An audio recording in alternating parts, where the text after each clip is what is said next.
Well, it's all led to this. 7 films. 7 adventures. A bunch of dead characters that, either like died off screen or just disappeared career-wise. Whatever. 5.5 directors. Mission Impossible 8. The Final Reckoning. Also, why is it always shitty when I come to do these? Ugh.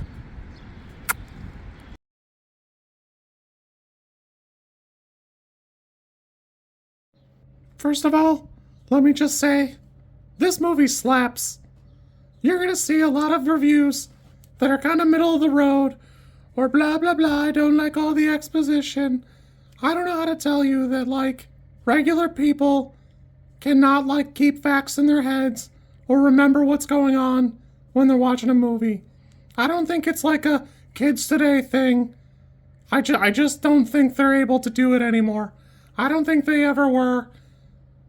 It's the same generation in our lives that goes, you couldn't make Blazing Saddles anymore because they don't understand.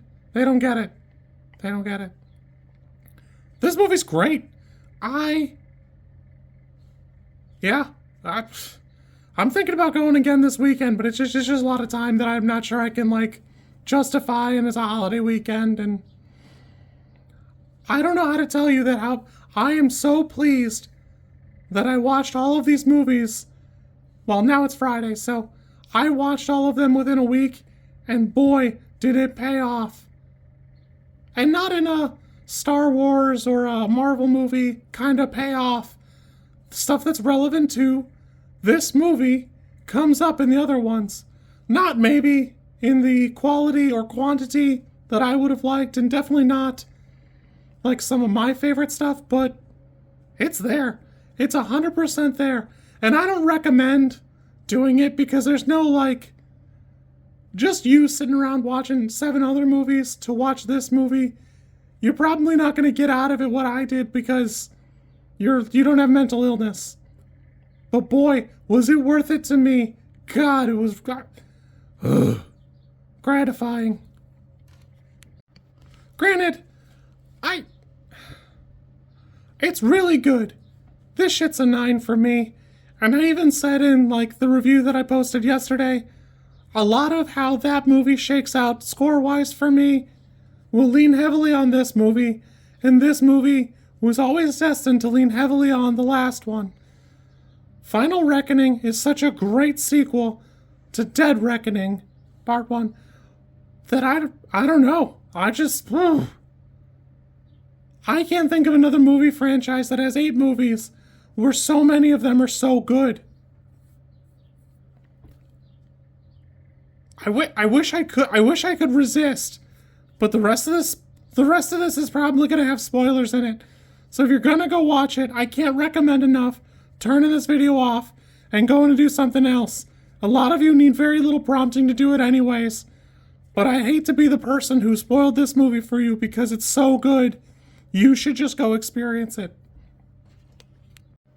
And to answer what you're asking, you're goddamn right I bought that popcorn thing. That thing is awesome, and it came with the little baby keys. I'd have easily paid that amount just for 2 little baby replica keys.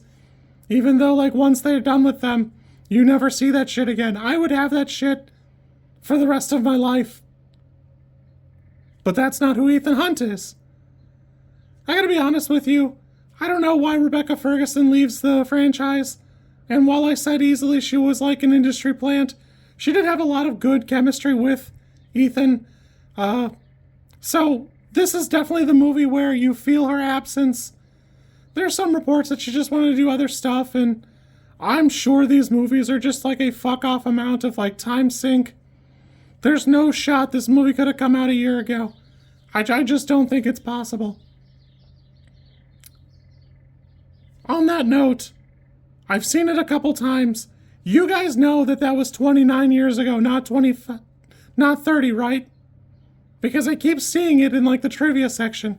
That's not how numbers work. You guys need to get back in class. In the worst way possible, you guys need to get back to school. Real talk, I could watch Pom Klementieff go on a fucking rampage for like another 46 hours. I've never laughed as hard at like a moment where you're not really supposed to, as when she rounds the counter and just opens up fire, trying to kill Gabriel with all of her might. Blap, blap, blap, blap, blap. Hey, we talked about... Yeah, I don't care. I came to kill him. I don't know what you guys are doing. I don't really care. It's like she doesn't speak English. Like, she clearly understands it. There's definitely moments in the movie where she's clearly listening and responding, even though she never speaks English. She just doesn't care. 10 out of 10. No notes on that. She's like this for the rest of the movie. It's fantastic. Like, you know, I mean, she like kind of eases up a little bit, but like, her main thing is just doing murder, and I love that for her. No other skills, just does the murder like a boss. I will say that, like, Ilsa Fisher leaving does leave, like, a hole in here, and we fill it with Haley Atwell, and we see a lot of Haley Atwell, but unfortunately for me, it's not the amount of Haley Atwell, or, like, in the context I was kind of hoping. I really wanted to see Haley Atwell's Grace's IMF team go head-to-head against Ethan and, like, the Rogue State, and it's just not what's going on here. She pretty much immediately flips over to their side again and was like, oh yeah, good luck guys, see you later, bye. And that's fine. I do kind of wish this was more of like a mentor-mentee vibe, because it's very romantically charged, and I don't know. I do appreciate that it seems like it's never consummated. She's just there, and she's just there believing in Ethan the way very few people in the world can now. I do like that. I think that's really good. But even like in like the climax, she's literally between Ethan and Benji. He has to reach over her to touch Benji. And Benji, unbeknownst to Ethan, has been like probably mortally wounded. So I don't know. There's just parts of it where she's in the way. I don't get me wrong. I can look at Haley Atwell doing about anything. She wants to chew a bowl of cereal. Love to watch it. Let's go. But, it does kind of feel like she's in the way. And I'll grant you, this is kind of a star-studded cast in every way that matters. We've even, like, shucked a couple characters. Vanessa Kirby doesn't make a reappearance. And boy, I was pretty sure she was gonna. Bum, bum, bum, bum, bum, bum, bum, bum, bum. I will admit that, like, Gabriel's a little bit... He just comes up a little short. He's definitely, like, portrayed as if he's supposed to be some, like, anti-Ethan character. Just like an anti-agent, and I don't know. He just doesn't have that sauce. Don't get me wrong, he's doing fantastic. He is putting in the work, but the character seems like a little shy of being something that is supposed to be like the opposite of Ethan. I'd like to see a little bit more of his past, or just like, you know, his hand in a little bit more stuff. But honestly, we're doing a lot of work just to tie everyone together and get everything lined up so that we're talking about everything. Jim Phelps is a fantastic reveal. It does validate a little bit of what's going on with him, but he does spend kind of a little bit long not like getting on the right side of it here. His partner even like immediately defects. I love that, because he's running around with the team. And he even seems like he's just ready to lock in. I'm here. I'm on the team. Let's go. In the climax, he says, no problem, I got this, don't you fucking worry about it. Stays behind with the bomb. 10 out of 10, fantastic. I almost wish we'd seen more of him. But this is the longest Mission Impossible movie we've had yet. We're getting close to that 3-hour mark. And while I really wanted a little bit more moments with some of these characters, I don't know what you do short of cutting out an entire action sequence. Fun note, this, like, political thriller stuff with the president and all the other intelligence directors, that shit could be its own movie. It's so good. It's not as tense, and it doesn't feel as, like, important because it's not part of, like, the main plot in a way that matters as much. It's so good. And Angela Bassett's character here really shines because she's very obviously conflicted. And you can't tell for sure what choice she'll make. And boy, does it really seem like she made the wrong one right there at the end. It's so good. And then we get the emotional payoff of seeing her son later. 10 out of fantastic. I'm not gonna lie, Dunlow showing up and being there, fantastic. Can't praise it enough, honestly.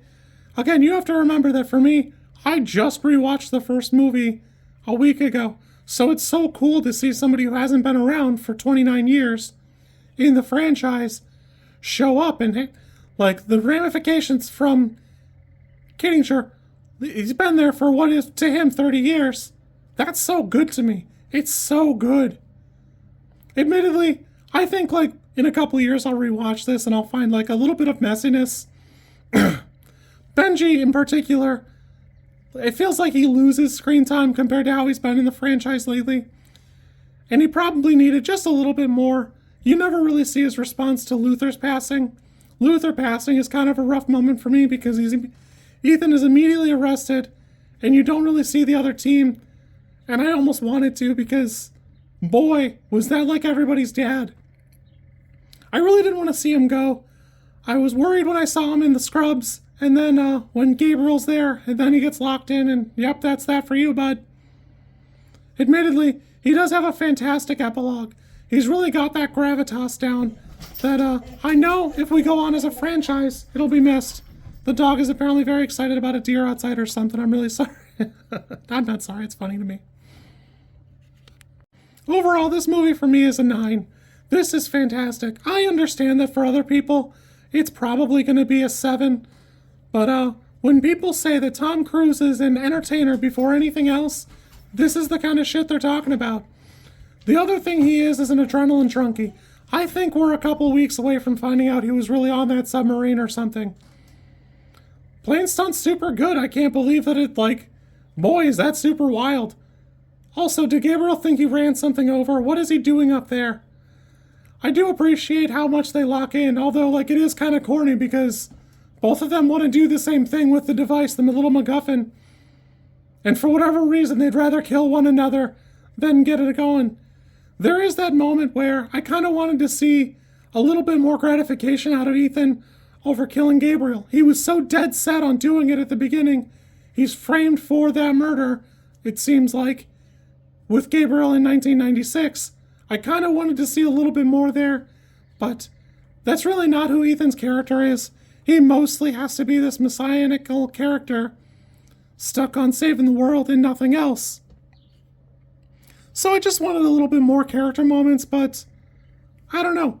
I just don't know that there's room for it, and I can't say that I would want to see you cut Tom Cruise out a little bit.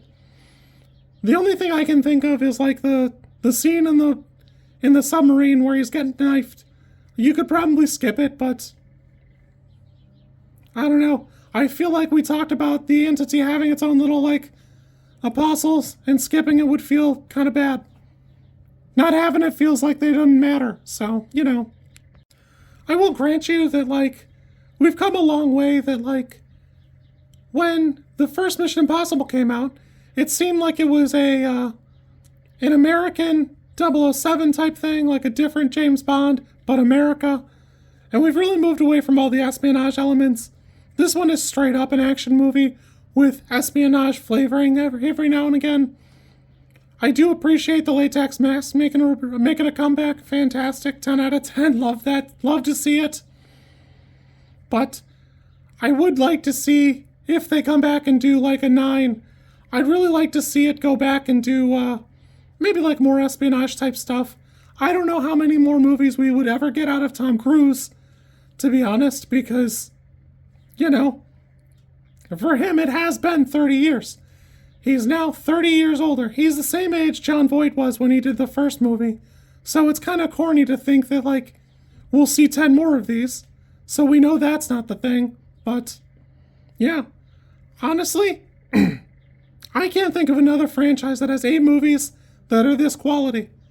You know, you could watch Fast and the Furious cover to cover, but you know you're watching 4 good movies and 6 bad ones.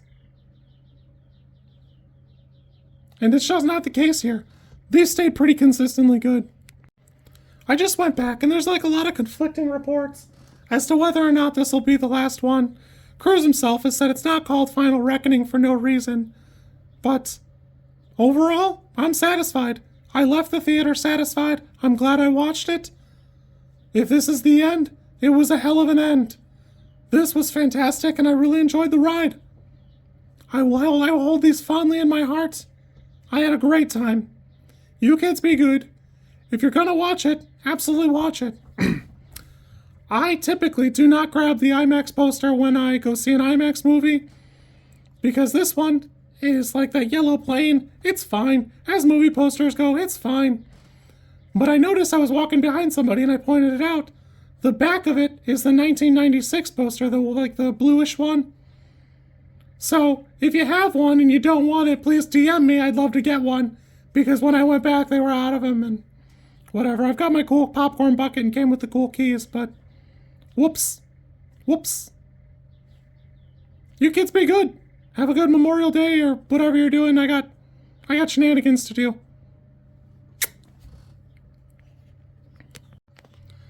If you like this content, I'm supposed to ask you to like, comment, and subscribe. I think like is here, and comment is probably down there, and subscribe over there somewhere too, I think. I don't know how many times this like snippet is gonna make it into a video. Everybody says you should do it this way, and I always thought it was just like an annoying thing other YouTubers did. And as you know, I am bad at editing, so if you like it, great, I'm happy for you. If you don't like it, I'm sorry.